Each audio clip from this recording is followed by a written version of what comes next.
guys, I'm going to start the process for making my sourdough bread tonight.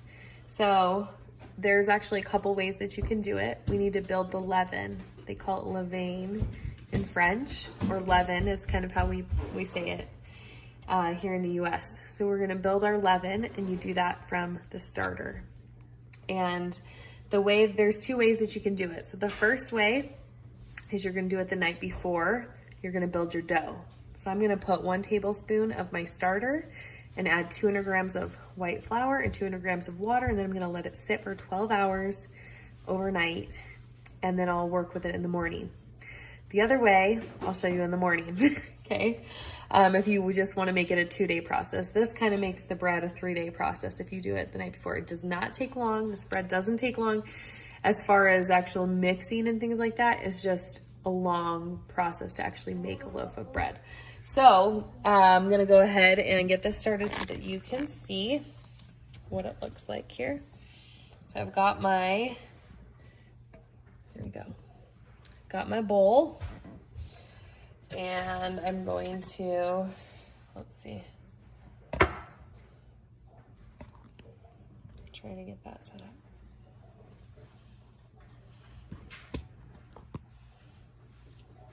Okay, I'm gonna start with 1 tablespoon of my starter. Now I already tested my starter, and I know that it is passing the float test.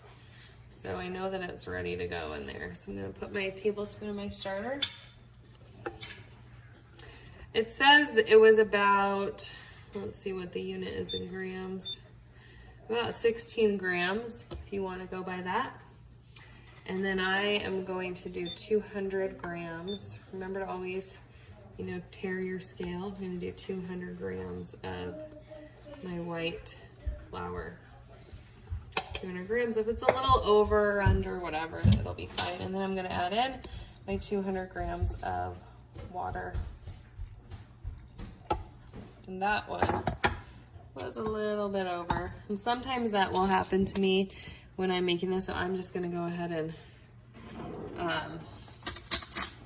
I just take a spoon if I go over a little bit, and I go ahead and just dump out a few tablespoons of water and then test it and see. So I just want to be as close to that as possible because of just the hydration of the recipe. I want my bread to turn out. All right, so I got my ingredients in here. I'm going to take my fingers, just mix it all around. This is the leaven that you're building, and it just looks like a pile of flour and water, just a tiny bit of that starter in there. And then what you could do is go ahead and feed, your sourdough starter again, if you wanted to. But I am mixing that up, and I'm gonna cover it with some plastic wrap. Actually, I'm gonna wash my fingers off first. I'm gonna cover this with some plastic wrap and then let it sit for about 12 hours overnight. We'll check it in the morning.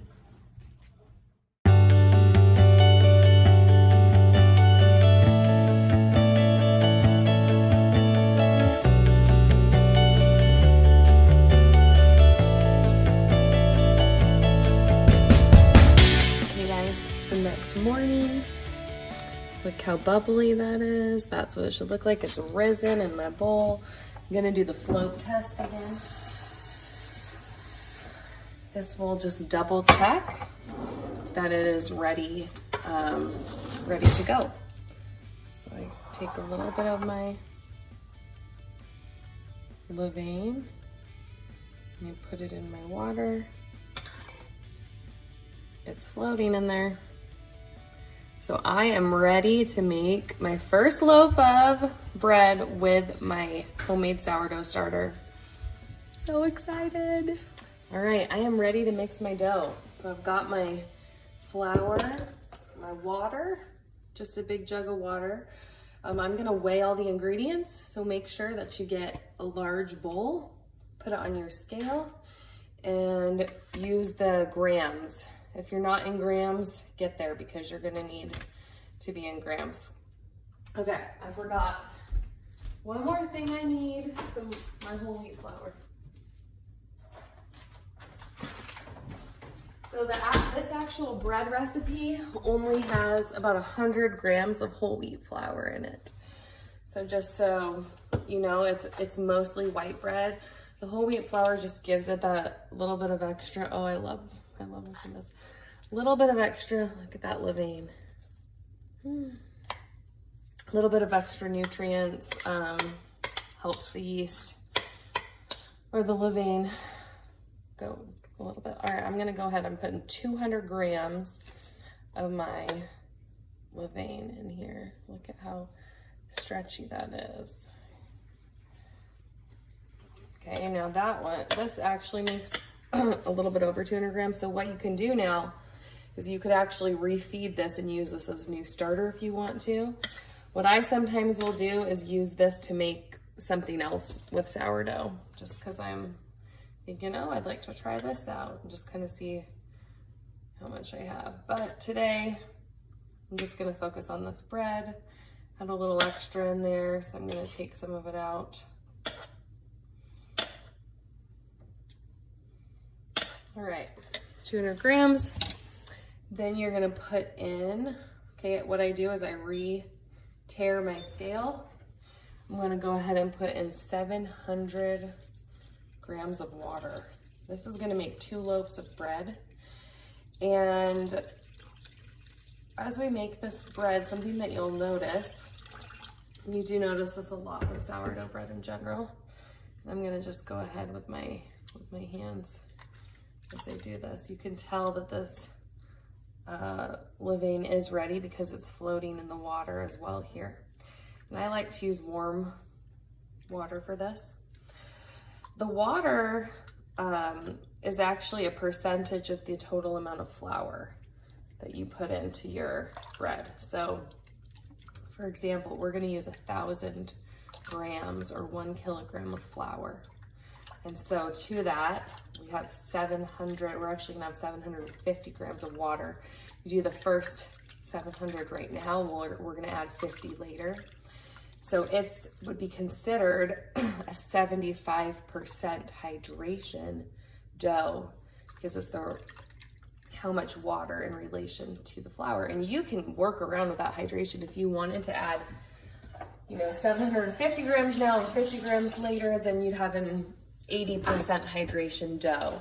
I prefer the higher hydration doughs. I think it gives you a better open crumb, things like that. But one of the reasons that bakers use these percentages is just so that they can easily scale up and down recipes. All right, so we got 700 grams of water in there mixed together. And now I'm gonna add my 100 grams of whole wheat flour. There we go.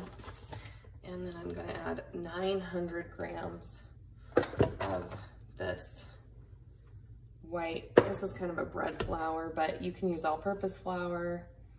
I just used what I could get my hands on, this with everything going on. So go ahead and use what's best for you. So I'm getting in my 1,000 grams, almost there. Oh, I got a little one waking up. And then I love this dough hook.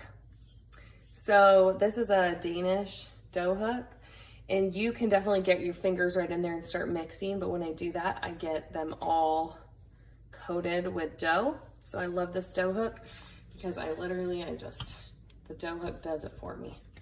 It gets right down in there and it's getting all of the water into the dough.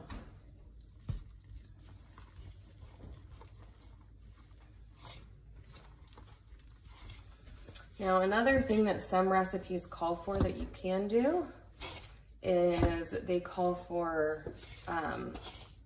you to mix together the flour and the water before you add the leaven. So you could try that too and let it sit for a half hour to up to 3 hours. That's called an autolyse, not quite sure how it's pronounced. See how it's not stuck to my fingers at all? It's just wonderfully mixed up. You could do that. That will help the elasticity of the dough. And we're gonna kind of do a mini one here, but our levain has already been mixed in with it. So it may not be the traditional autolyse that you would do. But you can add that step in if you want to. I'm not gonna do that today. I haven't been used to doing that as much, but I do it sometimes if I, want to. All right, my dough is mixed. It looks a little shaggy, but all the flour is incorporated into that water. And I'm gonna let this rest for about 25 minutes before I add in my other water and salt. And this is kind of a mini autolyse period. And it just kind of helps the flour to be completely saturated with the water. That's all you're doing. I wanted to let you know too, I cover this while it's resting. So I'm just gonna leave it here, leave your scale out. You're done with your flour, but you are gonna still need a little bit of water, and you're gonna need some salt, so get that out too. All right, so my dough has been sitting here for probably about 40 minutes. And you can see that it's starting to, anyway, it's forming a cohesiveness and not just the shaggy dough that it was. So that's kind of what the autolyse process does to it. So I'm gonna go ahead and add the salt now.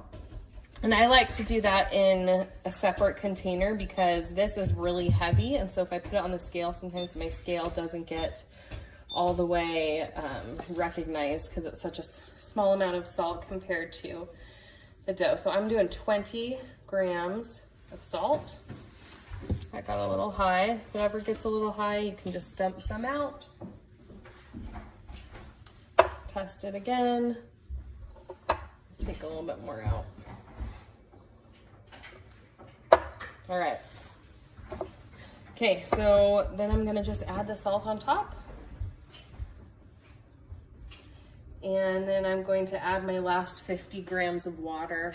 And the same way that I just did that, I'm gonna add my water into here because I want to get a correct amount. So 50 grams of water. I'm gonna pour that in here. And then what you wanna do is just incorporate the salt and the dough together with your fingers. And to do that, I'm just kind of picking it up a little bit, letting it squeeze through my fingers. And incorporate the water and the salt together. My little guy's over there playing with Legos. You can see how really this dough does not need kneading. It's a pretty wet dough also, but that's okay. I mean, I like it a little bit more wet like this. So what I'm gonna do now is take my big plastic container that I have, and I'm gonna transfer my dough into my plastic container. Just like that. Get out any little straggly pieces, but it's mainly together in there. Give my hands a little wash. And there we go. It's a little bit under. You can see a little under that 2-quart line. But we're gonna watch it over the next 3 to 4 hours. This is the bulk fermentation.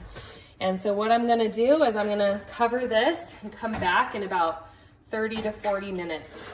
Over the next 3 to 4 hours, every 30 to 40 minutes, you're going to be folding the dough over on top of itself. That's how we do. So we build up the tension, how we build up the structure of the dough as it rises.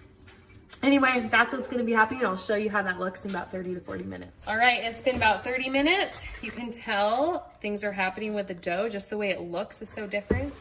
Okay, so I'm gonna take my hand, get it wet first. Just get a little water on it, and I'm gonna reach down into my dough jar, pick it up, fold it over, turn the container, pick it up, fold it over, turn the container again, pick it up, fold it over. That is one turn.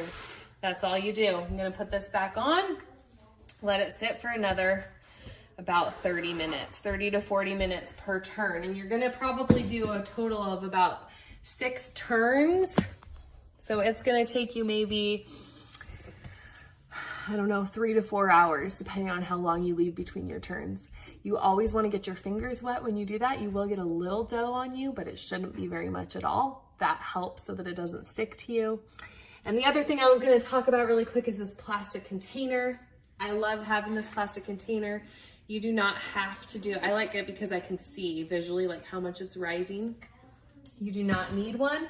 If you would like, you know, you can just get another big bowl and transfer it into another big bowl when you do that dough transfer. But I would recommend transferring the dough and not leaving it in the bowl that you did all the mixing in, because that leaves like just little bits and it kind of isn't as cohesive. You can do that, but I'd recommend changing out your bowl. So that was the first turn. We're gonna do lots more throughout the day.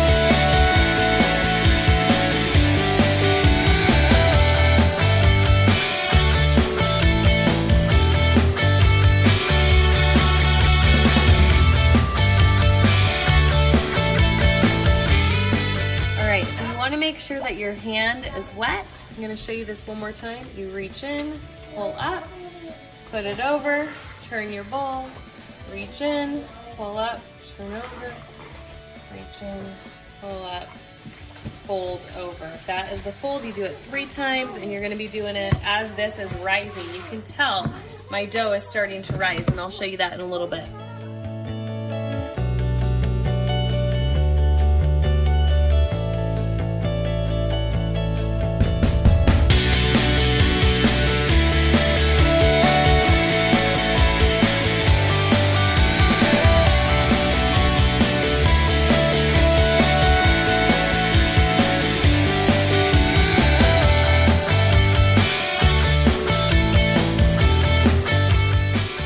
So it's been a couple hours. My kitchen is a little bit cooler today, so it's taken me, this rest has probably taken more around 4 to 5 hours for my dough to rise. But you can see, this is why I love these containers. When it went in, it was under the 2-quart line, and now you see all these bubbles. Oh my goodness, this dough looks so good. You can tell just how different it is. So what I'm gonna do from when it went in is what I mean.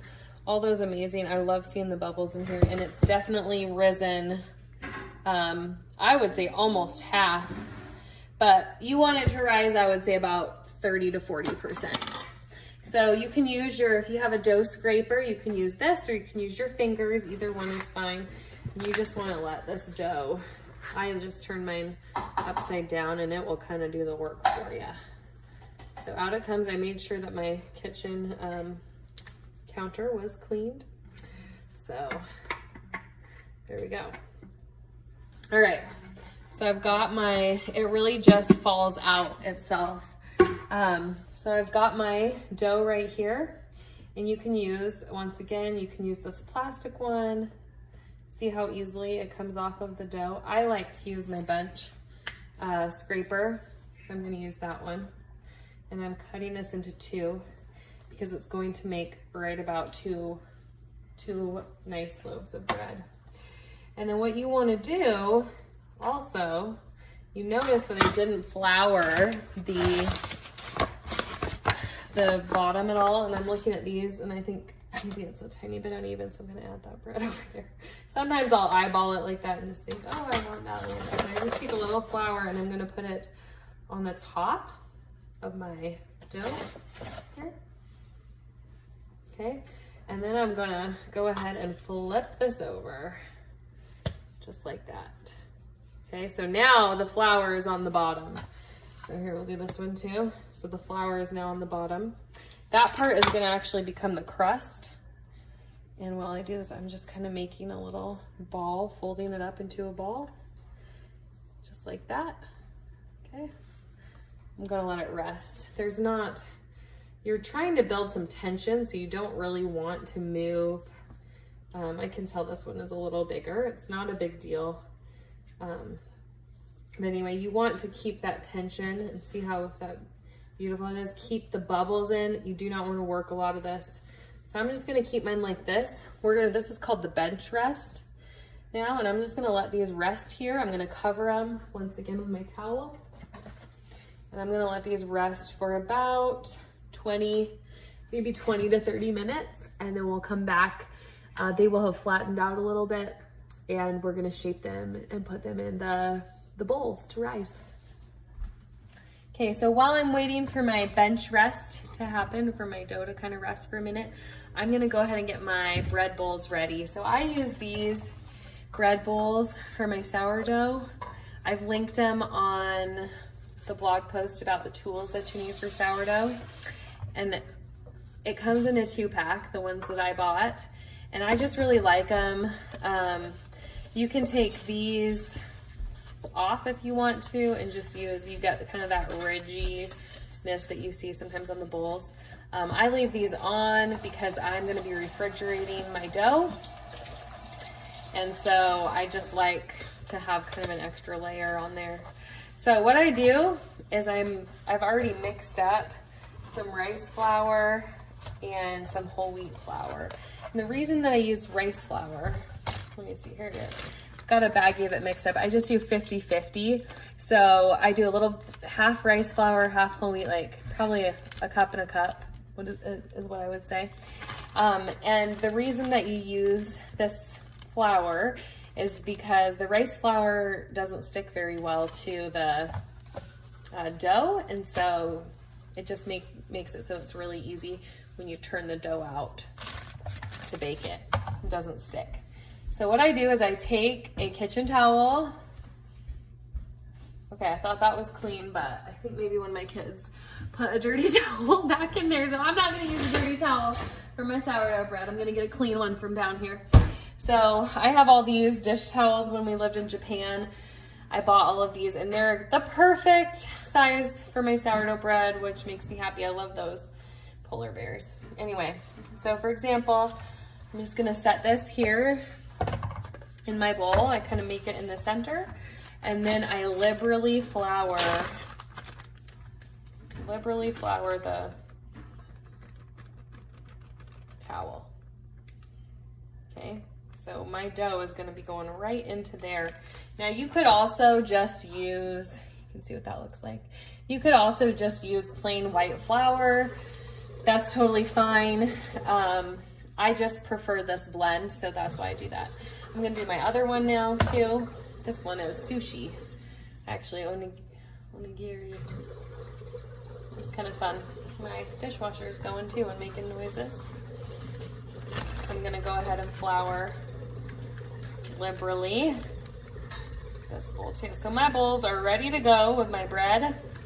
And I'm gonna get my saran wrap ready too, because I am gonna put a little bit of that over my dough as well once I put it into the bowl. So anyway, that's what I've got going on. Just got maybe another 10 minutes on these bread with their bench rest. Okay, one more thing, just so you know, if you don't have those bread bowls, I would say, like, if you're gonna make sourdough bread a lot, get those bread bowls. But if this is your first time making them, you don't need to invest in those yet. This kind of a bowl will do just as well. And if you're gonna do this, just do the same thing. Take your kitchen towel. Got one over here, I could show you, it's a different one. Put your towel in the bowl, put your flour on, and you can do it that way. And sometimes if I'm making multiple loaves of bread, like sometimes I'll make 4 at a time, I will use these bowls instead because I only have 2 of those. You'll also see with those bowls, you can get more of the oval shaped bowls if you prefer your bread to be more oval shaped. Make sure that it will fit in your Dutch oven though. So that's why I always do the circular breads, just because they fit in my Dutch oven, but it's up to you. Anyway, there's lots of little shortcuts you can make. You don't have to buy all these expensive ingredients, or not even ingredients, expensive tools to make sourdough bread, but you do need to have a few.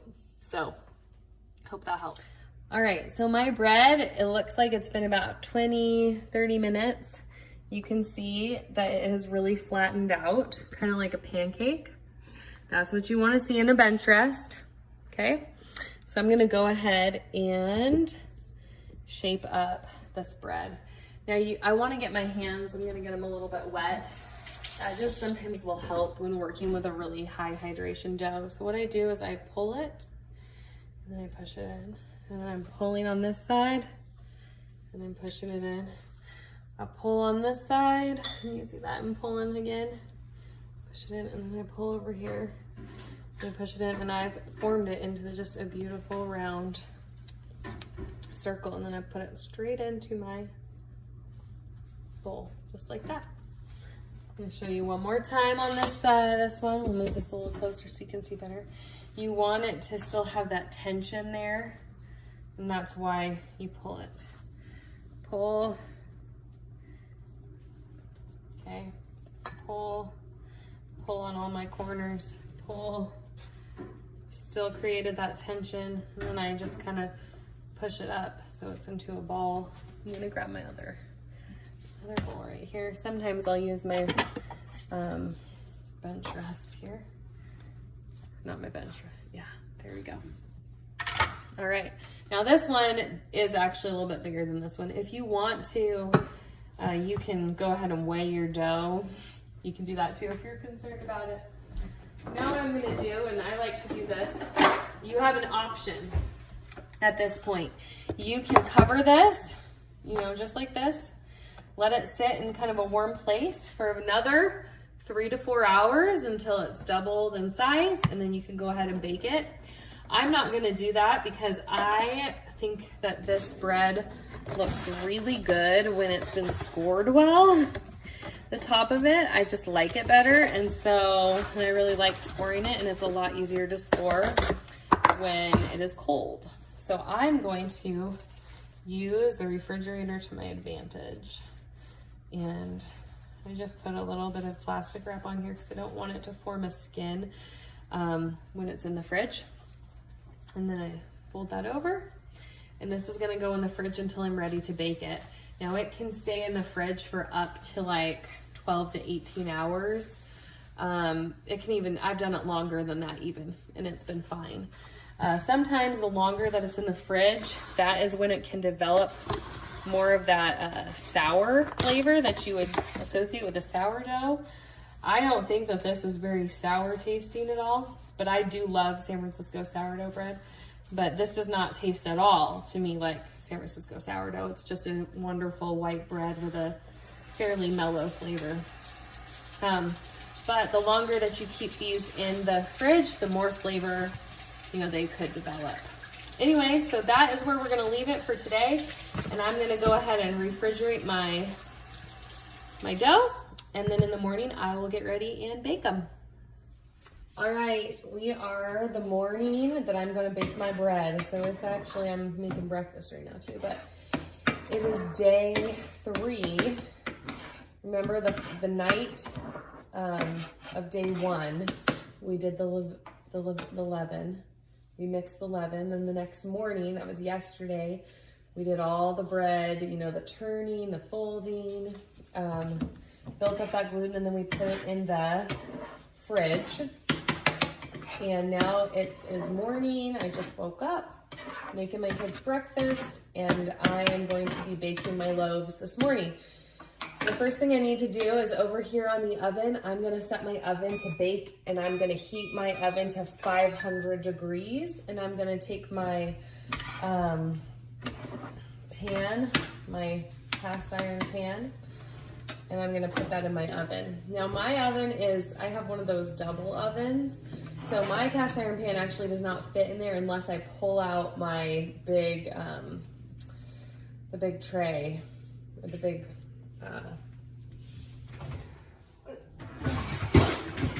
anyway, the wire rack.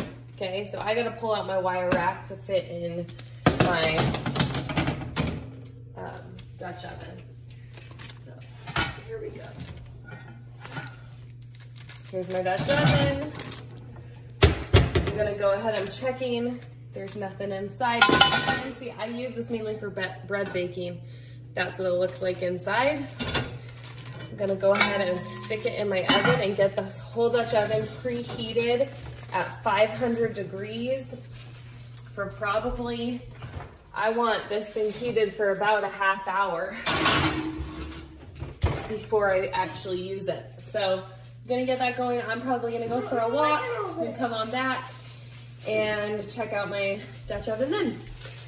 Anyway, okay, I am back. My oven's been preheating for a good at least 30 minutes. I just pulled this out of the fridge. I got a piece of parchment paper and I use a cutting board under it. So I'm gonna put my cutting board down, my parchment paper down. The other tool that I'm using is called a bread lame. Now you could use a really sharp knife too, or a razor would be even better if you don't have a bread lame. But basically this is what it looks like. And it's just this really sharp razor on either side of it. So it just makes the cuts as I'm gonna score my bread really defined and easier, and it'll make a design on top. And that's one of the things I love about this bread. So I'm gonna go ahead and open up my bread here and pull off the plastic wrap. I like to do that so that it still stays soft in here and it doesn't get hard crust on it. Okay, so I'm gonna go ahead and put this over the top. And I'm gonna turn, I just put it on top like this, and then I flip it over just like that. And then I'm gonna take off my bowl, and I'm gonna take off my towel. So there we go, I've got this beautiful bread. Now what I like to do to make, you can see the flour on top, rub that flour around. Sometimes I even add in a little extra flour. And today I don't think I need to just because I got so much flour there, but if you add a little white flour on top, it will really make your score stand out. So you can do that if you want to. So I'm gonna go ahead and score this. I'm trying to decide what I want to score it today. I think I'll do I like to do right down the middle and do maybe a little wheat symbol. Scoring is one of my favorite parts of doing this bread. It's just really fun to see these designs start to come to life. I'm gonna go ahead and do one along here. You do want to score your bread because it is what allows the steam to come in and just puff your bread up. This is looking really good right now. So sometimes you can even go a little deeper. Different ways that you score, you know, make different designs. Sometimes your bread can even split open, and that can happen, and just kind of depends on steam, the heat in your bowl. I think I'm gonna leave it like that. I think that looks pretty good. Okay, so the next thing I'm gonna do, I get out my hot pads. Now, I like to use these kind of hot pads. You may even want ones that go further up because you are dealing with a 500 degree Dutch oven right now. So I'm reaching in here. This is very, very hot. Be really careful. You're still at 500 degrees, but you want to go pretty fast because you're trying to maintain that heat. So I take the lid off. You can see the steam coming out, and I just pull out my bread on the parchment paper and put it right into the pot. And then make sure you've got your hot pads back on when you put your lid back on the Dutch oven. Then you put it into your oven. That is gonna bake for 20 minutes with the lid on. And I'm lowering my oven temperature now to 450 degrees. There we go. So what that allowed me to do then, coming from my walk, what that allowed me to do then is to get that steam in the oven. And when you put the top on the Dutch oven, it allows the bread to steam. And that's what makes it rise so beautifully and has that oven spring that's so exciting. So I'm gonna set my timer for 20 minutes, come back in 20 minutes, take off the top, and then I'll let it cook for another 20 minutes in the oven. It's been about 20 minutes. I got my hot pads on again. Make sure you do not burn your arms. This is a very, very hot oven. I'm gonna open my oven. You can see the steam. and I'm taking the top off of the bread. You can see how much that rose up, the oven spring and everything. And I'm gonna let that cook for another 20 minutes. Okay, my timer just went off. It's been another 20 minutes. So my bread is done. Woo! Look at how beautiful that is. That is gorgeous. All right, I'm gonna pull it up. All right, so my bread is out of the oven. It just looks gorgeous. Oh my goodness, this is a beautiful loaf of bread. Look at that sourdough bread. All made from a homemade starter.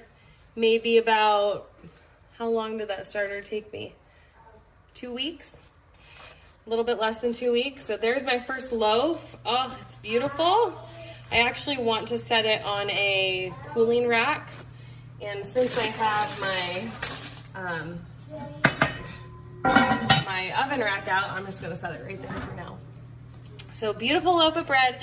So I have one more to cook. So what I'm gonna do is I'm gonna put my Dutch oven back into the oven with the lid on.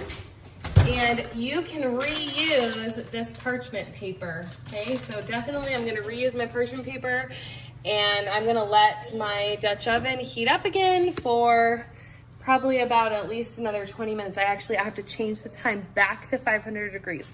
Let it heat up, build up that steam again. If you don't do that, you may not have the oven spring that you need in your second loaf. So I'm gonna go ahead and do that for my second loaf. Turn up my oven to 500, let it preheat again for another 20, 30 minutes, and then I'm ready to do the exact same process again with loaf number 2. It has been another, I don't know, 20, 30 minutes. I'm ready to get my next batch out.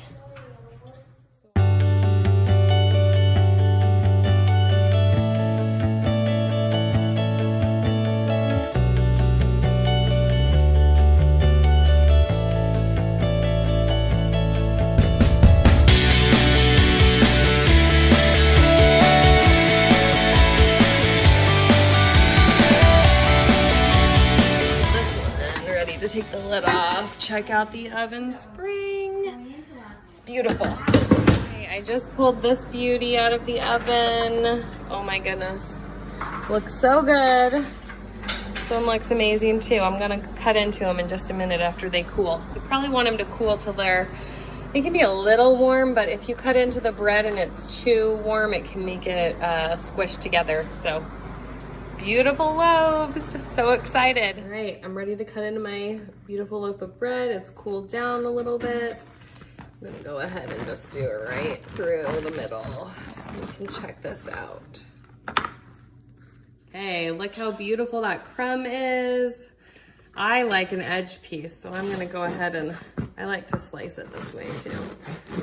Go ahead and slice myself a delicious edge. It toasts up so well. Be perfect with some butter or even a turkey sandwich or something. There you go. Homemade sourdough. Hope you try out the recipe. It's delicious.